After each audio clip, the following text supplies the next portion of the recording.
सत्यानन्दचिदात्मने सर्वान्तरात्मने श्रीमद् वेङ्कटेशाय मङ्गलम्।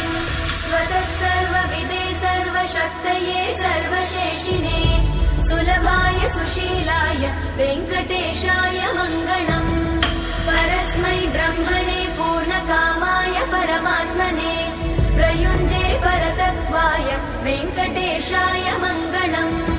आकालतत्त्वमशान्तमात्मनामनुपश्यताम् अतृप्त्यमृतरूपाय वेङ्कटेशाय मङ्गलम्। प्रायस्वचरणौ पुंसां शरण्यत्वेन पाणिना कृपया दिशते श्रीमद् वेङ्कटेशाय मङ्गलम्।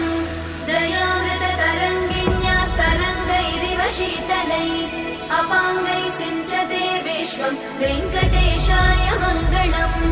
स्रग्भूषाम्